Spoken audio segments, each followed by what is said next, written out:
Coming up on Tech 95, is optical media dead? Windows XP update hack, 4TB SSDs, AT&T gets more fiber, and more. It's all coming up next on Tech 95. This is Tech 95, Episode 3, recorded on June 2nd, 2014. Rest in peace, compact disc.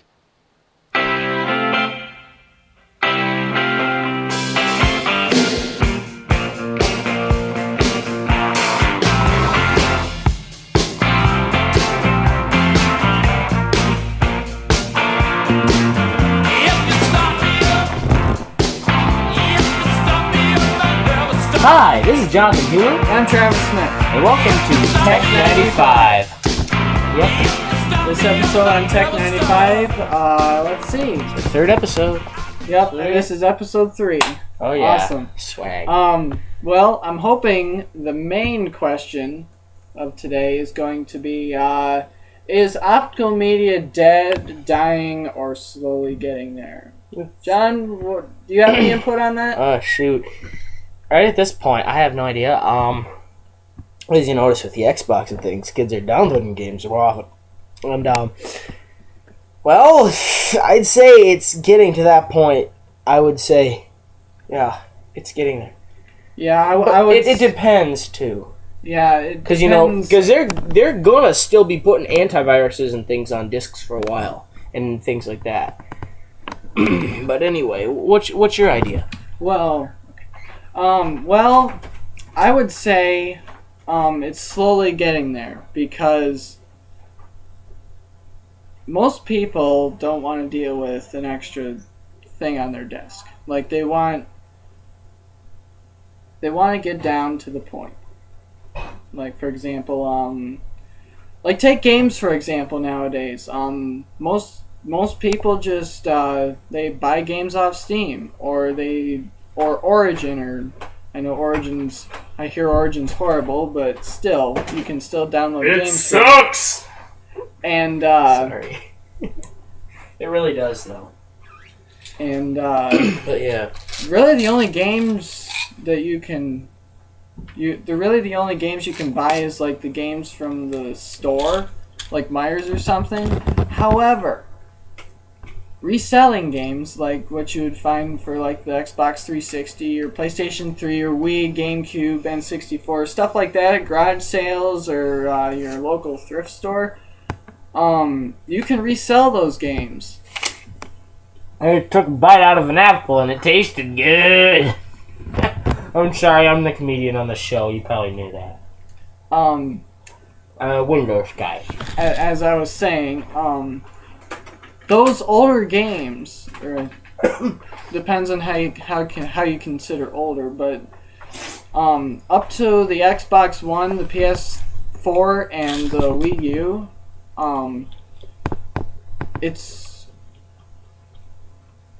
you can resell those games.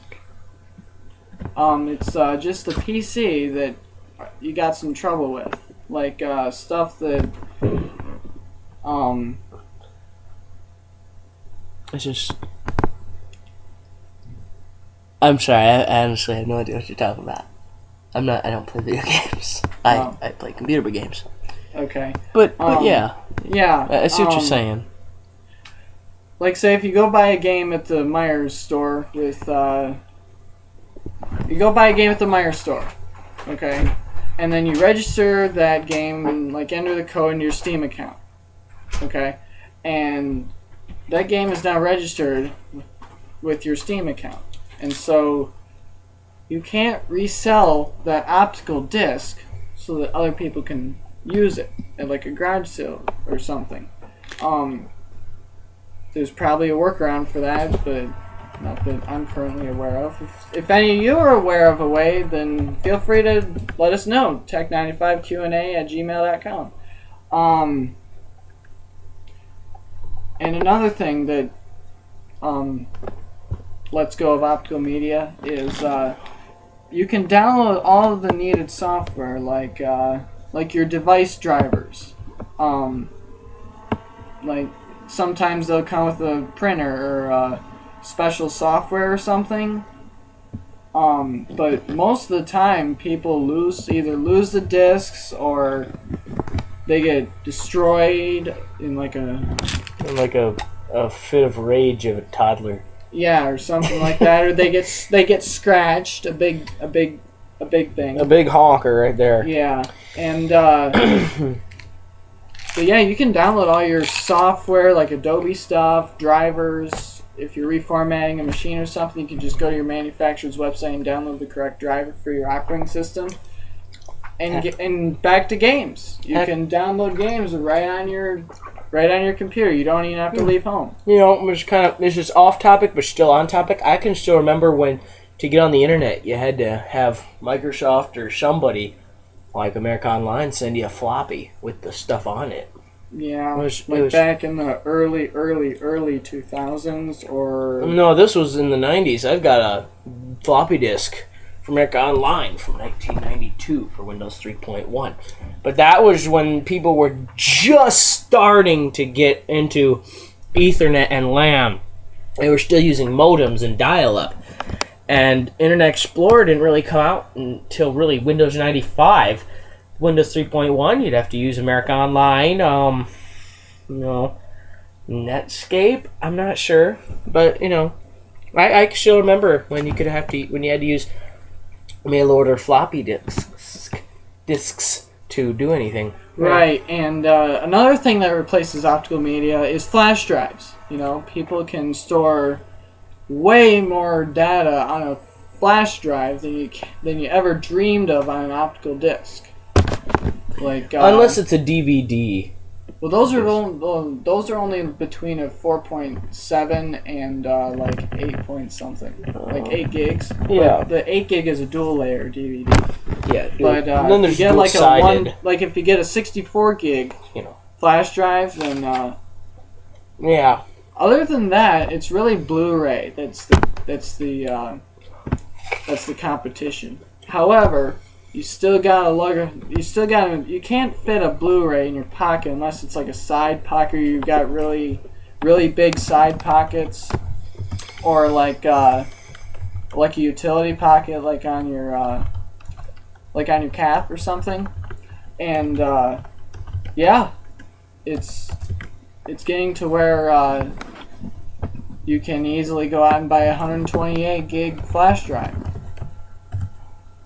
for relatively cheap. Like, I got a 64 gig flash drive that I used all the time, and that helps with data transfers with large files between machines that are too big for Dropbox. Let's see. Yeah. There was another thing I wanted to discuss. Oh, wait time. You don't have to with flash drive. You don't have to worry about letting it burn, making sure there isn't a scratch on the disk, preventing it from copying. You can just copy the file on your flash drive and go. Yeah. Do you have anything else relating to the slow descending optical media? Not really. Not really? Okay. Well, on to earlier topics. John?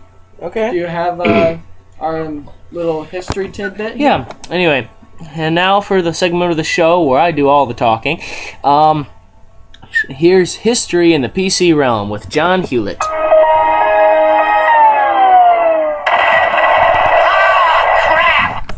Sorry. Nice. That's awesome. That's awesome. I'm sorry. I just had to use that. But anyway, yeah, it kind of goes in with what we're going to talk about later about Windows XP. Yeah. But anyway, it just simply won't die. Exactly. Crap! But anyway, now honestly, here's into history in the PC realm with John Hewlett. And here we go.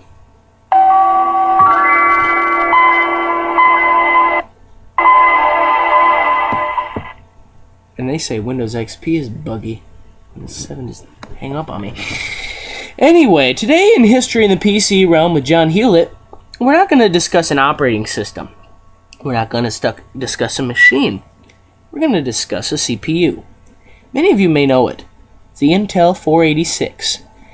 And more specifically, in this one, the Intel 486 DX2 processor. Want to run your windowing software fast? Then you need a power source inside your PC that offers high performance and the power to cope with tomorrow's advanced applications. It's called the Intel 486 DX2 processor and is compatible with all popular software. The Intel 486 DX2. Make sure your next PC has one inside. Not nowadays, but back then you really wanted one. In case you were wondering, that was one of many of Intel's commercials for the 486 DX2 chip. The Intel i486DX2, rumored as the 8486DX2 and later rebadged as Intel DX2. It was a CPU produced by Intel and it was introduced in 1992. The 486DX2 was nearly identical to the 486DX, but had additional clock multiplier circuitry. It was the first chip to use clock doubling, whereby the processor runs 2 internal logic clock cycles per external bus cycle. I'm sorry, talking is so hard. An Intel 486DX2 was thus significantly faster than an i486DX at the same bus speed, thanks to an 8K on-chip cache shadowing the slower clocked external bus. For many players of video games during the early and mid-1990s, towards the end of the MS-DOS gaming era, the i486DX2, running at 66 MHz, was a very, very popular processor, often coupled with between 8 and 16 megs of RAM and a VLB mini video card with a VESA local bus.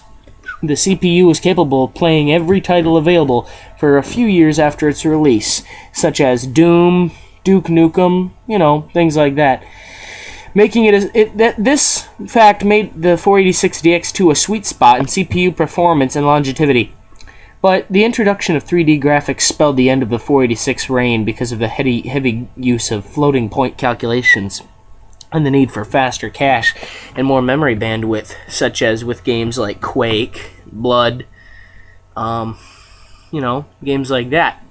Developers began to target the P5 Pentium processor family almost exclusively with x86 assembly language optimizations, which led to the usage terms such as Pentium-compatible processor for software requirements. And IBM...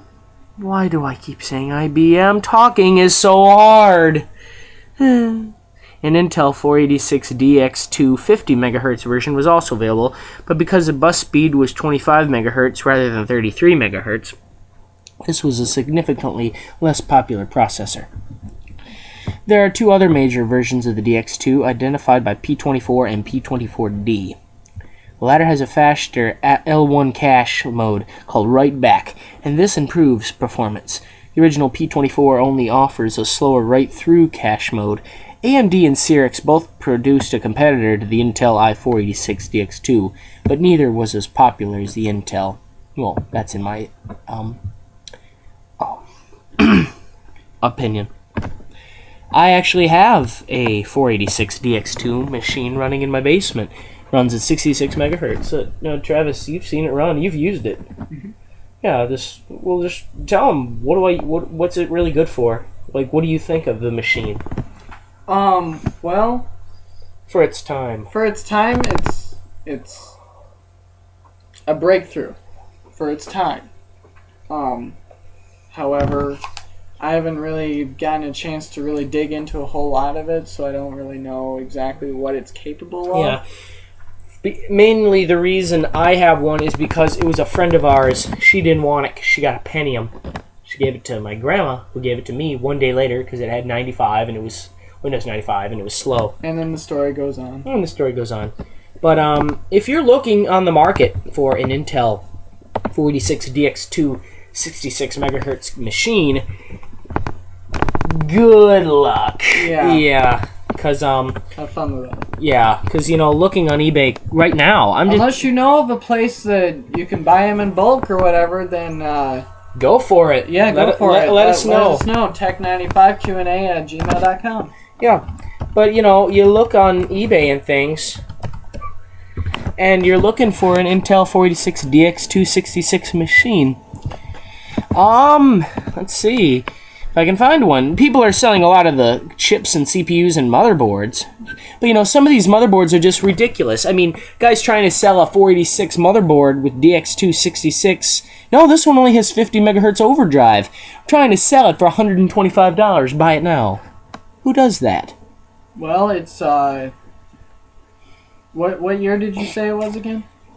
This is a 1994 Socket 3 AT motherboard. Well, it is 20 years old, so it's considered an antique, right? True, because Or it's 30 years considered most an antique. people, when they were done with the computer, they just threw them away. Yeah. Yeah, and just like today, they nowadays computers are pretty darn disposable right now because they're built so cheap. Wish they would make them last like they did back in 2005. Mm-hmm. Or earlier. Mm-hmm. But yeah, I'm looking on the web right now for a 4666 machine. I'm not finding one. Currently, oh my word, I'm finding a few. Here is, I'm sorry, I'm still eating my apple. Here's a Xeos computer. It's a vintage computer. Has an Intel 486, 66 megahertz CPU in it. It's got a 233 megabyte hard drive, CD-ROM drive, a 5 1/4 inch floppy disk drive, and a 3 1/2 inch floppy disk drive, and it's got everything in it: turbo button, reset, on/off switch, you name it. And it has 16 megabytes of RAM. I mean, in 1995, 1994, this was one of the most ultimate gaming machines, and this guy is trying to sell it for $12,000. Wow. Pardon me, not $12,000. I'm sorry, $1,200. I was about to say $12,000. Yikes. No, that'd be a solid gold machine. And there's already 2 offers on it. So in the market right now, people are into that, especially nerds like us. Yep. Yeah. They like these old machines. Yeah, they like vintage computers and electronics. And and that one's a full tower also, so the upgradability on it is pretty high. Yeah, you could use this tower because it's so big. You could put now I strongly advise against it because it's in my opinion evil. But you could use this tower and put a new motherboard and everything in it and turn this into you'd have so much space in this machine. But yeah. But yeah, if you're looking for a 486, just look around. If you find one, good luck with that. But anyway, yeah, thanks for listening to History in the PC Realm with John Hewlett. And remember, if you're using an old PC, don't feel bad. Plenty of people still use them, including nerds like me. Anyway, thank you all for listening to this segment of the show, and now back to your regularly scheduled Tech 95 broadcast.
Once you save the file, you can double-click in Windows Internet in Windows Explorer, and it will proceed to run Windows Update on the 32-bit version of Windows XP. If you're running a 64-bit copy, there's a workaround.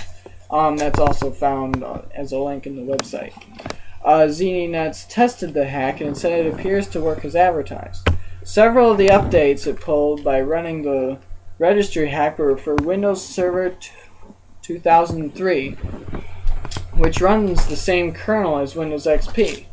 Microsoft is privy to the workaround, but strongly advises against using it. I'll bet. Yeah, no They kidding. want XP dead. Yeah.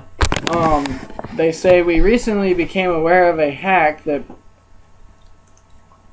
purportedly aims to provide security updates to Windows XP customers. Reportedly Yep. provide security updates. Someone who typed this misspelled. Yeah, they misspelled something. Typing and talking are both so hard.